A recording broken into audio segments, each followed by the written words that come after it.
Okay, it's 3 o'clock now, so we can start. But just for my own personal interest, how many of you were at Ajahn Brahm's Sutta retreat, which is just finished? 1, 2, 3, only 3.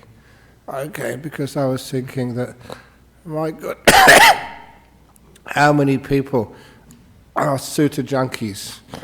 They've had 9 days of suttas, and as soon as it's finished, they come for another sutta class. But anyway, this suttas today, there's 2 suttas which I was asked one sutta I was asked to present, and it's a little bit short, so another sutta comes afterwards. And these questions which people do ask, and so hopefully these suttas will answer them. So as usual, when I'm teaching the suttas, I usually begin by doing Namo Tassa 3 times first of all.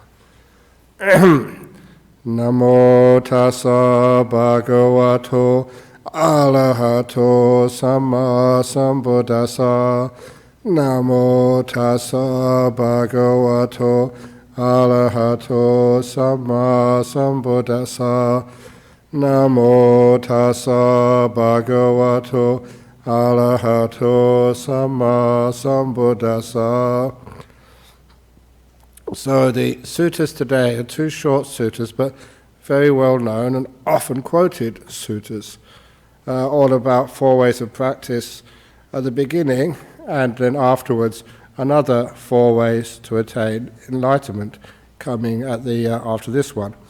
And because of copyright and stuff, when Bhikkhu Bodhi did his translation of this one in the Anguttara 4s, he titled it Unattractiveness, and when Ajahn Sujata did his translation, he couldn't use Bhikkhu Bodhi's for Sutta Central, so he actually had to find another title, and he called it Ugly. And I thought, what a wonderful title for a sutta, Ugly, because it kinds of attracts you. What's this all about? But anyway, these are the 4 types of modes of practice, and why that one is difficult and slow, the other one is difficult and fast, pleasant and slow, and pleasant and fast. And I have even quoted those at brief, almost saying, well, which one would you rather have of those 4? When I saw that, I thought, well, I think I'll have the pleasant and fast. But it's not so much up to you as up to your defilements and stuff. So anyway, this one I have obviously amended, changed some of the terms, especially number 1 to make it gender neutral, and number 2 is a few other little terms which weren't really clear in the original, cleared it up, and especially when we start talking about jhanas. Again, some of the translations I've seen of jhanas, it just really needs a lot of work. So anyway, this is my translation. So, unattractiveness, or ugly if you wish. And what, meditators, is a practice that excuse me. What, meditators, is the practice that is unpleasant with slow direct knowledge. The direct knowledge was the experience of the truth. And they call it direct because it's right up to you, comes from inside of you, not from teachers outside. It may have been triggered by teachings you have heard or read, but it's your own direct knowledge. What meditators is the practice that is unpleasant with slow direct knowledge. Here, a meditator dwells contemplating the unattractiveness of the body, perceiving the repulsiveness of food, perceiving non-delight in the entire world, contemplating impermanence in all conditioned phenomena, and they have the perception of death well established internally. Now, of course, that is usually the reflections we call the asubha, the unattractiveness, and those are usually only recommended for those who have too much lust, desire for the world. Because if you find somebody who comes to you who's depressed, upset, not having much going for them in their life, and then you ask them to dwell contemplating unattractiveness, repulsiveness of food, non-delight in the entire world, impermanence in everything, and get the perception of death well established in you, I don't think that's going to help them very much. So it is teachings which are aimed for certain people. But nevertheless, that sometimes people take these things as their meditation object, the repulsiveness, the negativity of life. And then they dwell depending upon these 5 trainee powers. These are 5 things which actually help you on the path. The power of faith or confidence. And sometimes when people ask what's the difference between faith and just blind belief, and I think that it was the Francis Story who says that faith or confidence is faith supported by reason, whereas blind faith is faith in spite of reason. So reason has its place, and the power of moral shame and moral dread. The power of moral shame, again, is thinking that, well, I am a husband, a father. There's certain things I don't want for my son to follow. I shouldn't do that sort of stuff. It's unbefitting of me. Or if you are a monk or a nun, there's certain things which are expected of you, and you do not want to let the community down. So you have that sense of inner shame if you do anything wrong. No, I shouldn't have done that. It's not to the point of guilt where you want to beat yourself up, but more like, what did I do that for? I'm letting other people down. And also the power of moral dread, and that is realizing that there is consequences to one's actions. And it's understanding how the law of karma works, that whatever you do which may be inappropriate, unskillful, hurtful, breaking precepts, it does have consequences somewhere down the line which you cannot escape. So that realizing that you cannot escape those consequences of whatever you do is a power in you which keeps you on the right track. And the power of energy and the power of wisdom. They say these are 5 powers for a trainee who has yet to develop their full power of keeping virtue. These 5 faculties and these further 5 faculties arise in them feebly. I did have weekly in there, but that's... that's one correction there which I missed. These 5 faculties arise in them weekly: the faculty of faith, faculty of energy, of mindfulness, of stillness, and of wisdom. Those are the 5 indriyas, the controlling faculties, which is one of the things which is supposed to help one grow stronger and stronger on the path. And obviously the faculty of faith, of energy and mindfulness, of stillness and of wisdom. Now sometimes people may have heard that these have to be balanced, that faith is balanced by wisdom and energy is balanced by stillness. And people who say that there is no source for that teaching or that idea in the suttas. Sometimes I think there was one quote about it in the commentaries or the Abhidhamma, but that's certainly not tenable. Stillness is a high energy state, and it's great to have energy to create that stillness. And faith and wisdom, the more faith one has, the more you can test that faith out, get the wisdom, and the wisdom reinforces the faith. So the faith and the wisdom can be as strong as you like. Energy can be strong and stillness can be strong. So all of those things, it's not that one balances the other. They can all really have a very strong power to them. And anyway, in this case, because if the 5 faculties are weak, then they slowly reach the absence of obstacles for the destruction of the outflowings. Now, there's 2 words in there which people always translate differently. First of all, there's the word the asavas, which I have translated as outflowings, which Bhikkhu Bodhi translates as taints. It literally means asava, literally means like things which are flowing outwards, or it could be things which are coming inwards. And to me, that it makes more sense, that the point being that the mind goes out into the world, it goes out to play in the playground of sensuality.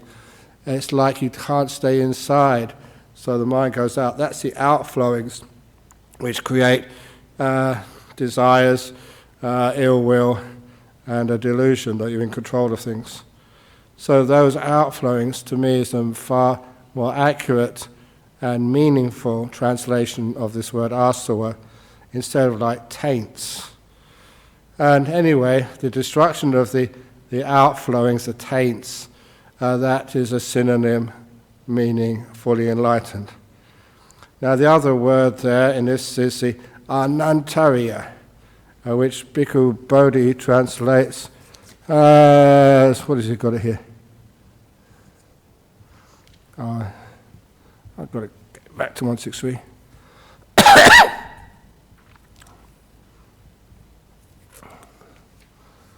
And he attains the immediacy condition for the destruction of the taints.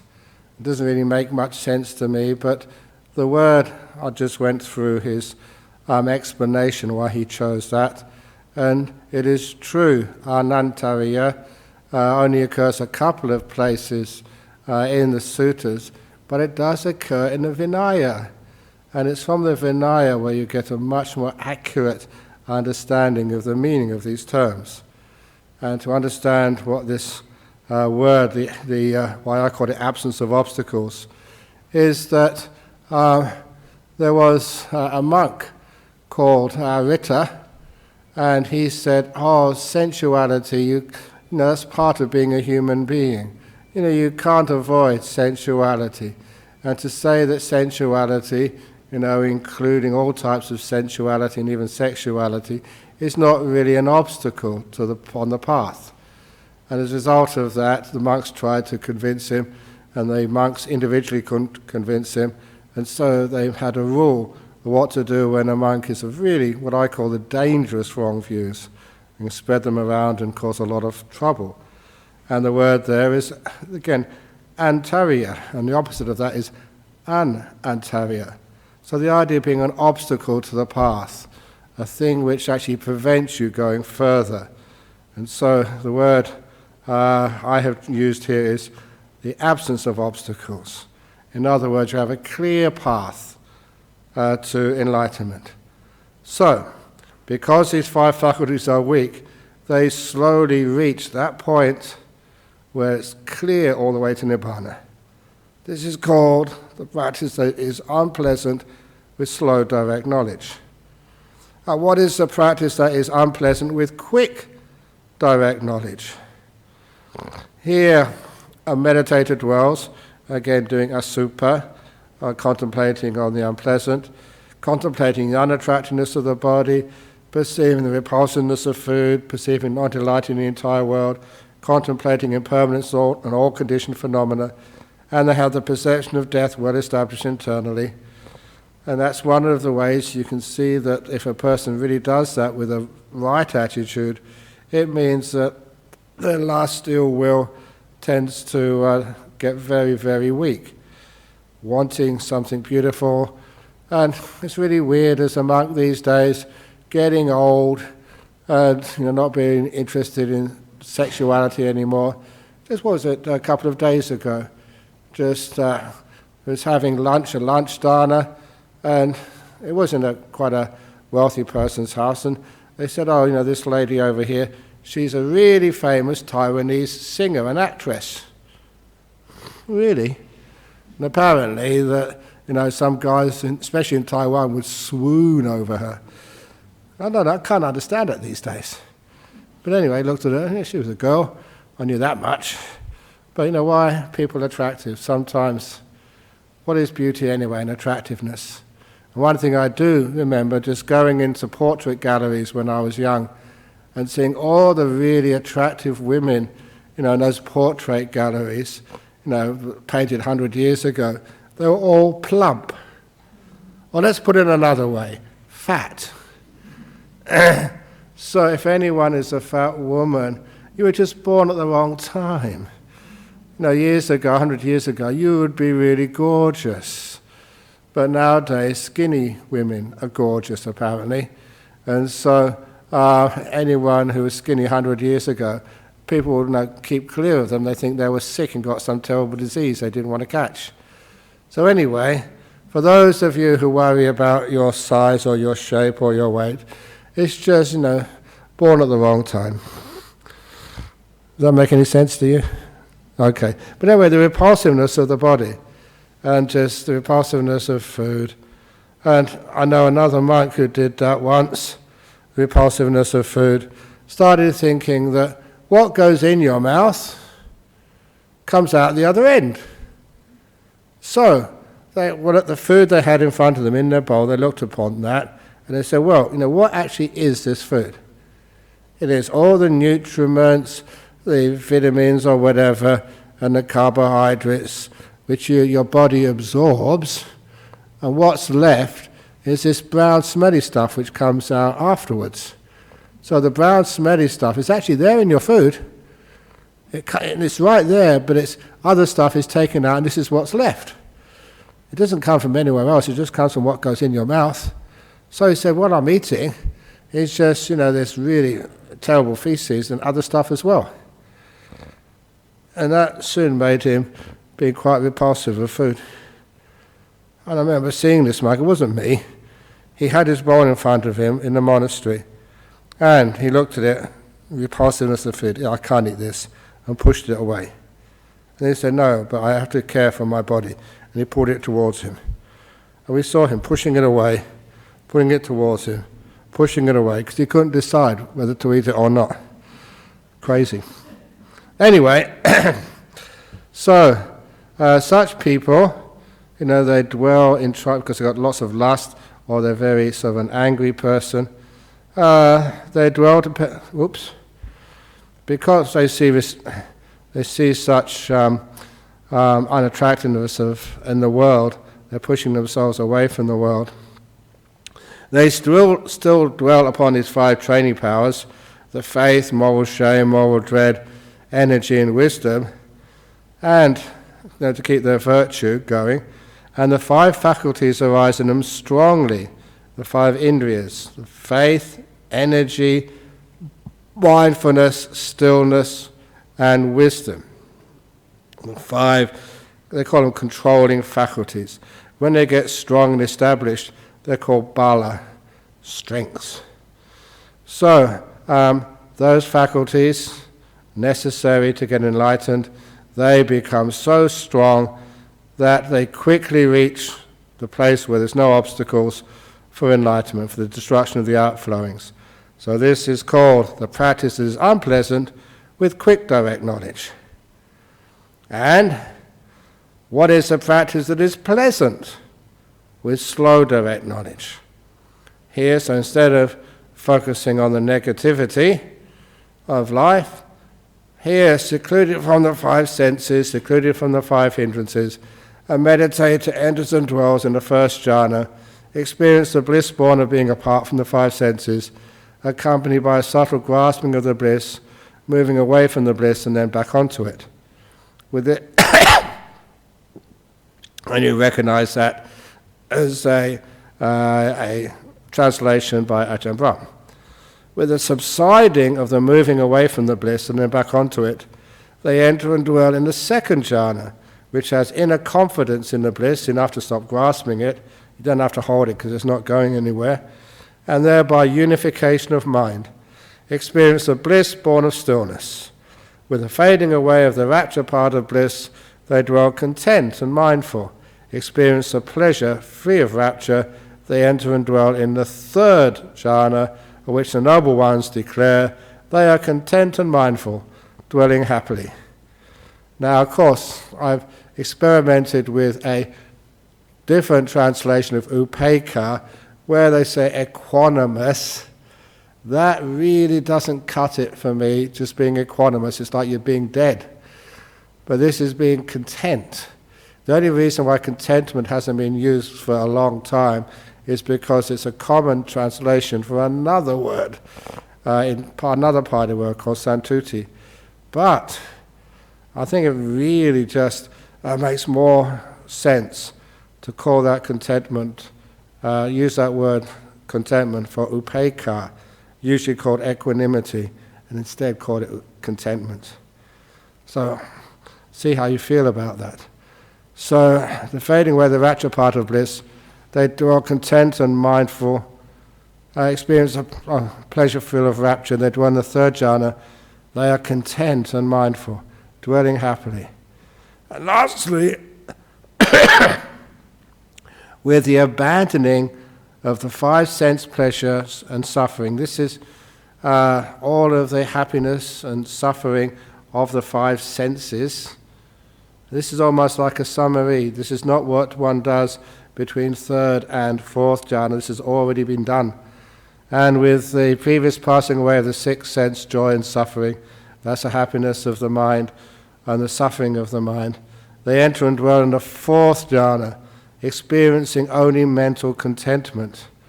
Mental in the sense of the sixth sense, not being able to feel the body, but mindfully, really content, which has purification of mindfulness through contentment. And I love the way that the Buddha mentioned the purification of mindfulness. It cannot get more pure, more strong than this, simply because many people feel that in these jhanas that you are totally in a trance, that you are not conscious, that you are not mindful. You do have mindfulness. It's not of the body, it's not of sight, sound, smell, taste, or again physical touch on the body. All that mindfulness is going into the mind, you know, and the object is usually the bliss. So such people, gaining those four jhanas, they dwell depending upon these five trainee powers, the powers of faith, moral shame, moral dread, energy, and wisdom. And these five faculties arise in them weakly, the faculty of faith, energy, mindfulness, stillness, and wisdom. Because these five faculties are weak, they slowly reach the absence of obstacles to the destruction of the outflowings. This is called practice that is pleasant with sluggish direct knowledge. And you would wonder why, sometimes I would wonder why, that they have the jhanas. How come their faith, their energy, mindfulness, stillness, and wisdom is weak? And it probably is because of the factor of ego. So just like Devadatta had the jhanas, but still would not have the wisdom and the faith, to be able to see that these are not his possessions, and they don't make him a greater monk. And so he decided he wanted to take over the sasana, the religion, and try and kill the Buddha.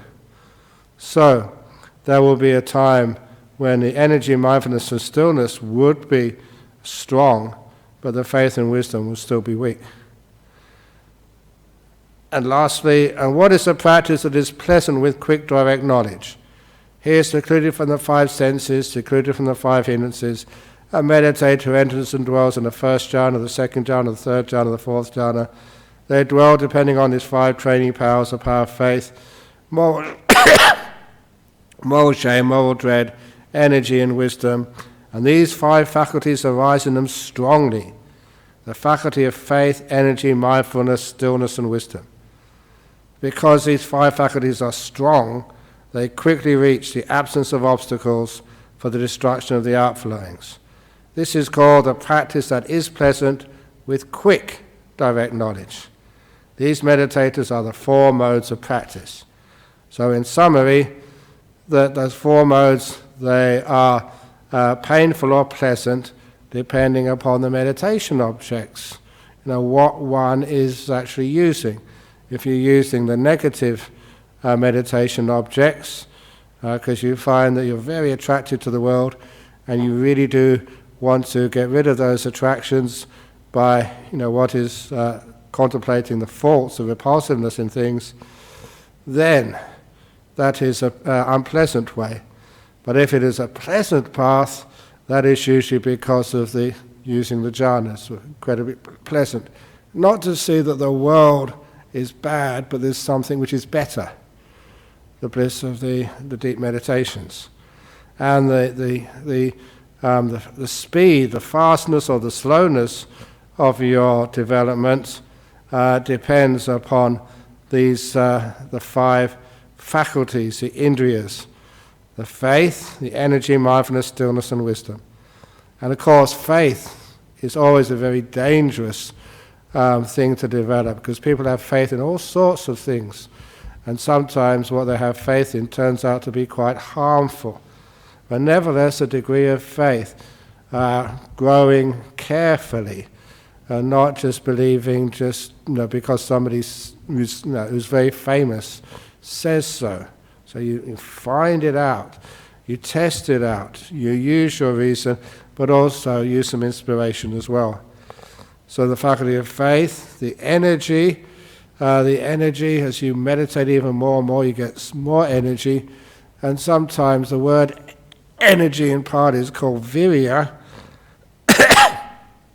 and it's related to the word vira, which is like a hero. It's almost like sacrificial energy. The idea in Buddhism in that time is just like an elephant who goes into battle and willing to sacrifice everything, for the cause. So it's somebody who has so much energy, willing to let go of everything. It's almost like a heroic, letting go type of energy. And mindfulness, we all know what that is. That is such a well-used word. Stillness is the samadhi, and the sama samadhi is the mind not concentrated, because that's unpleasant, and it's cannot be sustained, but just the mind being so still and peaceful. And of course, wisdom. And if those five faculties are strong, then the path is fast. When those faculties are weak, then the path is slow. And a reason why somebody asked me to talk about this is they say some people are going around and say, see, it's only the last two they mention, the jhanas, so you don't really need the jhanas, you can do the other ways of contemplating unattractiveness of the body, repulsion of the body, non-delight in the entire world, contemplating impermanence in all conditioned phenomena, and have the perception of death fairly well established internally. Even so, if you want to follow that path, fine, but be careful, you might get depressed. And I've seen many people get depressed on that, sometimes it's quite weird. But that even so, even that way, you still eventually, because you let go of the five sense world, the attachment to that world gets very weak. So it's easier to actually develop the five faculties, especially energy, mindfulness, and stillness. Stillness is always in there, no matter which way of those four you practice. And the stillness, the samadhi, sama samadhi, the correct samadhi, is always the jhanas. So, any questions on that before we go on to the next sutta? Which is... I'd like to, Ajahn, go back to the repulsiveness of food. Yeah. Because I think you may have to change it these days, because they're finding that if they use somebody's food, they use it for medicine in other people's bodies. This is quite a big thing now. Use other people's... Flu? No. Repulsiveness of flu? No. Food transplant. It's gross. Food transplant, really? Poo, yes, they're using it to cure different things in other people. They pump it into them, Okay. and so I'm afraid you'll have to change it. Okay, that's very interesting. I know that it's again a strange part of Buddhism, much faith, that sometimes when a monk finishes his food, that other people would, especially if they think that monk is holy and very highly attained, they would take the leftover food and eat it for themselves. They think that's even more medicinal. I've seen that so many times in Thailand. I've never seen it in Sri Lanka, or I think it's Burma. Do they have that in Burma? Like monks' leftovers. Oh, that's another thing, urine. Yeah, because I did that for about, how many years? 4 or 5 years. Every morning drank my urine. It wasn't repulsive at all, it's just what you add on to it. It was actually nice and warm, and when you didn't have a cup of tea or coffee in the morning in those forest monasteries, that was nice and salty. It's quite nice. The only reason I gave that up, interestingly, was that when I came to Australia in the summertime, many of you know how hard you used to work. You're working all day, mostly out in the sun, and in the morning, when I woke up, there was some urine in my body, but it was just so thick because not drinking enough water. And so that was very unpleasant, so I decided, I'm not going to drink that. It's too concentrated. But, it's not repulsive at all. It's just what you add on to it. So many people do that. I think, even Amanda still does that. Anyway, it's just, whatever people think is a good idea or not. But anyway, that's another thing. But the repulsiveness for food, doing that so that, your delight, your lust, your craving gets less and less and less. I've never heard of the food transplants. That's interesting. Yeah. Very good for you, okay.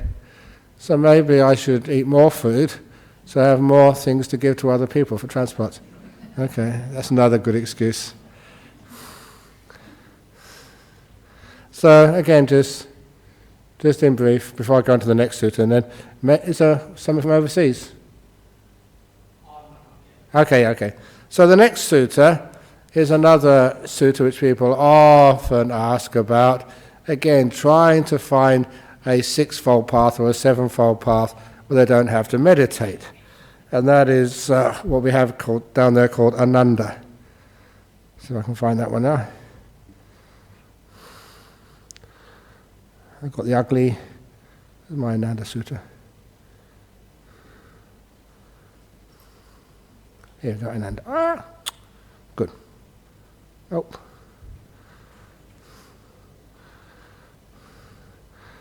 Trouble with these things. It's very easy to develop repulsiveness towards computers. Very easy to do. So in conjunction, on one occasion the Venerable Ananda was dwelling at Kosambi in Gosita's park. There the Venerable Ananda addressed the bhikkhus. Straight away this code there for anyone who understands just the way these suttas were put together, that because it never says where the Buddha was staying, this means that this sutta was after the death, the parinirvana of the Buddha. But nevertheless, Venerable Ananda was, again, one of the most senior monks, one of the most trusted, was understood to be fully enlightened after the time of the parinirvana, and he would often be the go-to person. And because these suttas were all collected just before the 3 months, 5 months after the Buddha's parinirvana, we could almost time this just in those 5 months, so I could actually get into the collection. On one occasion, the Venerable Ananda was dwelling at Kosambi in Gosita's park. There the Venerable Ananda addressed the bhikkhus. Friends, those bhikkhus replied. And the Venerable Ananda said this: friends, whatever bhikkhu or bhikkhuni has declared the attainment of arahatship in my presence has done so by these 4 paths or by a certain one among them. What for? Here a meditator develops insight, vipassana, preceded by calm. As they are developing insight, preceded by calm, the path becomes clear. They pursue this path, develop it and cultivate it. As they are pursuing, developing and cultivating this path, the fetters are abandoned and the underlying tendencies are uprooted, which means they attain enlightenment. Again, a meditator develops calm preceded by insight, the other way around this time. As they are developing calm preceded by insight, the path becomes clear. They pursue this path, develop it and cultivate it. As they are pursuing, developing and cultivating this path, the fetters are abandoned and the underlying tendencies are uprooted. The second path to enlightenment. Again, a meditator develops calm and insight together, vipassana and samatha all together. As they are developing calm and insight together, the path is generated, or the path becomes clear. They pursue this path, develop it and cultivate it. As they are pursuing, developing and cultivating this path, the fetters are abandoned and the underlying tendencies are uprooted. And the fourth path, which is always quoted because that is a little bit adds a more opportunity for people to interpret. Again, a meditator's mind is seized by restlessness about the Dhamma udacha. But there comes an occasion when their mind becomes internally steady, composed, unified and still. And I mentioned this here, I got the Pali there just to remind me. It's santitati, it stands inside, it sits still. A kodi hoti means it comes to oneness, unification of mind. Samadhiyati, it is stilled. And then the path becomes clear. Sanjayati, it is the verb which corresponds to sanya, to perceive. Then the path becomes clear. They pursue this path, develop it and cultivate it. As they're pursuing, developing and cultivating this path, the fetters are abandoned and the underlying tendencies are uprooted. Whatever bhikkhu or bhikkhuni friends has declared the attainment of arahatship in my presence has done so by these four paths or by a certain one among them. So there's no such thing as just pure vipassana.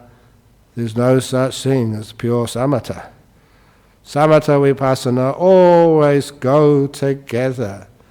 And many of you have gone on retreats where I explained just what I saw many times from Ajahn Chah, who would put his hand up and say, "This is the front of my hand."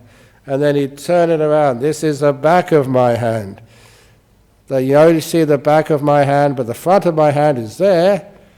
Now you see the front of my hand, the back of the hand is still there because the front and back cannot be separated. And so he would say, this is samatha, this is vipassana, you cannot split them up. This is samatha taking the lead, this is vipassana taking the lead, this is them going together. But even the fourth way, where it says the mind is seized by restlessness and a bit of doubt, a bit of there still comes the occasion when your mind becomes internally steady, composed and unified and still. That is still code. It's been samatha, it's been calmed down. Then the path becomes clear. That's almost like a vipassana. And then they pursue this path, developing and cultivating it. It's always the case that there's four ways, they all come to the point where the path becomes clear. And it seems almost obvious that means they attain to being the stream winner. They know what the path is. They attain the path. One of the synonyms for a stream winner is dittipato, attain to view. They know what the path is. And then afterwards they pursue this path, develop it and cultivating it. So once you know the path, or in the simile of the shipwrecked sailors, which I also often use because it gives a metaphor which is easy to get your head around, that a sailor at sea looks around and sees in a reachable distance that there is dry land. That's seeing the path. That's the stream winner. You know what you've got to do. And then, of course, they start swimming towards the dry land. And as they swim towards the dry land, they're on the path. They're developing that path. They see the way to go. And as they get closer and closer to dry land, they're so close they don't need to swim anymore. They can stand in the surf and wade to the shore. And then once they're at the shore, they can just sit under a nice coconut tree and just resuscitate, regain their strength by having a nice cool coconut to drink. And in that simile, seeing the path, seeing which way you're supposed to go, seeing the dry land, that is seeing the path, that is becoming a stream winner. And then developing that path. And then as you are swimming towards land, that's being like a once returner. And then as you reach close to the shore, you can stand up in the surf, that's like being a non-returner, anagami, and then of course it's so close, you wade the rest of the way to the shore, and then you are safe and secure. That's called nibbana. That's the Buddhist simile of the shipwrecked sailors. So, those are the two vipassana and samatha similes. Do you want me to go further with my simile of samatha and vipassana? Okay, this is what I usually teach on retreats. So, there were these two, this couple, and I don't know if they were married or not, but anyway, they lived together, Sam, Atta, and Vipassana. And Sam and Vi one day after lunch decided to go on a walk up Meditation Mountain. Sam wanted to go up to top of Meditation Mountain because it was so peaceful up there. It was so still, and he loved the serenity on top on top of Meditation Mountain. Vi, his partner, Vipassana, wanted to go up there because she liked taking these photographs on top of Meditation Mountain. And it's amazing, you could see forever up there. You got some incredible views up on top of Meditation Mountain. So she took her professional, Canon with different camera, not one of these sort of iPhone ones, but these really professional cameras, different filters and all sorts of stuff, because she wanted to get some photographs, some really good insights up on the top of Meditation Mountain. But they also had two dogs with them. So the dogs went on a walk as well. One of the dogs was called Metta, and the other one was called Anapanasati. Okay, breath meditation. Anyway, so what did the two dogs go up there for? You ask a dog why they want to go for a walk. There's no purpose, just for fun. And sometimes I think the dogs are a higher being. But anyway, the two dogs went up Meditation Mountain with Sam and Vi, and when they'd only gone up halfway, it was so still. It was so serene, even halfway up Meditation Mountain. Oh, that Sam was enjoying it so much. And even though it was halfway up, Vipassana was taking these incredible views. You could see so much more detail up there. She had great insights and understandings. Metta the dog, wow, Metta the dog was just so happy, even halfway up Meditation Mountain. And Anapana, the other dog, sometimes you could hardly see her. Anapana was disappearing. But when they got right to the top of Meditation Mountain, wow, it was so serene. Stillness like you've never experienced up there. So Sam was just so blissed out. But even he had a pair of eyes and could see the magnificent view. Vi, she was taking these incredible shots, photographs, insights which would change people's lives forever. But she could also appreciate the powerful magic of stillness up on top of Meditation Mountain. Metta the dog. What happens? Have you ever seen a dog who's really blissed out, running around, wagging her tail like it's going to fall off? She didn't make any noise though, because she also appreciated the stillness. And sometimes she stopped wagging her tail just to stop and look at the incredible views and appreciate the really deep stillness.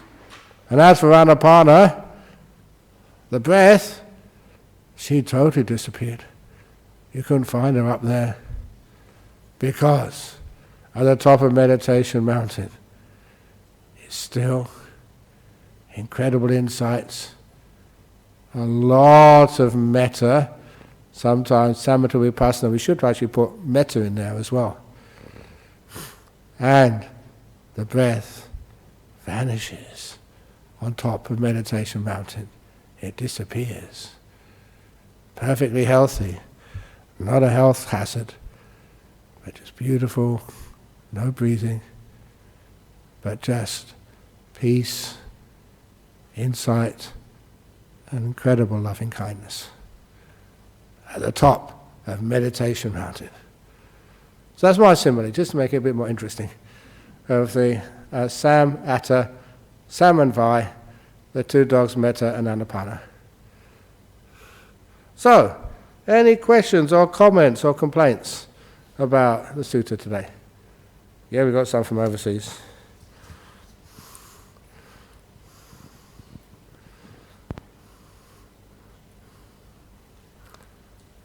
Here we go. Singapore, what is the difference between tanha, craving, and asawas, outflowings? Why did the Buddha mention tanha in some teachings and asawas in others? It is because the craving creates the outflowings. They are connected together. Once you crave or you want something, the mind goes out to try and catch it or get it. It's what motivates the outflowings. That's one of the reasons why I like the word outflowings, because you can see that happening in your day. Someone's sitting there bored, what should I do today? And you send the mind out because of ill will. Or it could be of like craving, wanting something. Oh, just I need a glass of water. So as soon as I said that, my mind went out to get some. I drank it, so I'm now satisfied. But the craving, the wanting, and sending the mind out. So it means you can't be still. You miss out on peace. So it's almost like the craving creates the asavas, and the asavas sort of support the craving. From the Netherlands, I experienced great meditation while in Thailand. Total freedom and control. Once I got home, it was different, and I lost this. How can I keep the best mindset for deep meditation? If it's for deep meditation, it's so common that people get a really deep meditation first, and they can't get it back again for years. I know that because that happened to me. And then it took a while. I'd striving, struggling, wanting, and then couldn't get it back. But I was fortunate enough to go to a really great monk like Ajahn Chah, and who started teaching you meditate to let go, not to get things. To have less, not more. To renounce, not to have spiritual materialism. See how many deep meditations you have. So when I got that message, you realized it was because I wanted to get back there. And so these days, once you were with an Ajahn Chah, you got back again, and it was great. But a lot of the time, if you want anything, find out the causes for that deep meditation, or those great meditations while in Thailand. Why? Recreate the causes. Don't recreate the results. Get the causes back in place. And I see Germany. Should we spice up stillness in meditation with loving kindness? I was going to sort of reject that suggestion because I don't like spices. They make my tummy sick. I used to have all this really hot food in Thailand, and sometimes I didn't know what I was eating until after I'd eaten it. Oh my goodness, your face would go red, your eyes would weep, and stuff would come out of your nose, and you felt really sick because of too much chili. Why the heck do they call it chili when it's so hot? So anyway, but I think I know what you mean. Spice up stillness with meditation with loving kindness, great. Does not stillness not generate kindness and compassion automatically? Yes, it does, but nevertheless, you can never go wrong adding some loving kindness to whatever you're doing. And experiment, try it out. Because sometimes when we just stay with what your teacher says or what the books say, then sometimes we change it a tiny bit, and we find actually it makes it more powerful. And you go back to the book or back to the teacher, and that's what he said all along, but you missed it. So I recall I was taught loving kindness only goes towards living beings. May all beings be happy and well. But then why not things? So I just experimented, and one of the first things I experimented with loving kindness was on my breathing. I gave this beautiful loving kindness to my breathing, combined loving kindness meditation with my breath. My breath has been giving me oxygen ever since I was born. Hasn't let me down yet, which is why I'm still here. And it takes all these waste products out. It's been working 24/7 for the last almost 68 years. Thank you, breath. And there's beautiful kindness towards the breath. Just like it's my best friend, unacknowledged, uncared for. And I remember when I did that at a retreat, really tired, and just doing loving kindness on the breath, that really blissed me out. That was when I remember I didn't sleep well that night. I was happy, but I was just so happy just laying down, too much energy, and then when I did fall asleep, but I dreamt of nimittas and what comes afterwards, and wow, that was one of the greatest nights, non-sleep. But anyway, because it works so well. So loving kindness and stillness, get into it. They can go together really, really well. One will generate the other. You can't separate them really, but nevertheless, if you want to give a little bit more power to the meditation, loving kindness, opening the door of your heart to what you're experiencing. Especially with this, not just with acceptance, but with the warm acceptance. I love you, breath. Oh. And then you just can't be separated from it. And you're with the breath with great joy. And it really just gets into incredible deep meditations. So certainly, you can never add too much loving kindness. When I say that, spice it up, really go for it. Anyway, it does happen automatically, but it's now automatic because I suggested that, and I've been brainwashing you for the last 5 minutes, that you will do it. And it's wonderful. So any further questions from here? Okay. Again, it's a short sutta today, and I did that on purpose because I didn't know how my cough was going to be, and I did think that there wouldn't be that many people here today because you've had 9 days of suttas with Ajahn Brahm, and also that these questions came up, so I thought it would be good to answer them. Anything? Going? Gone. Okay, so now we can give the blessing. The sadhu, sadhu, sadhu.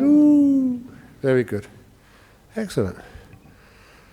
So did you all understand that, or could you not understand it? There's 2 reasons why people are silent after you've given a talk. One is they couldn't hear, they didn't have the earplugs in. Number 2, it was too deep, or it was just too easy. Anyway, whatever.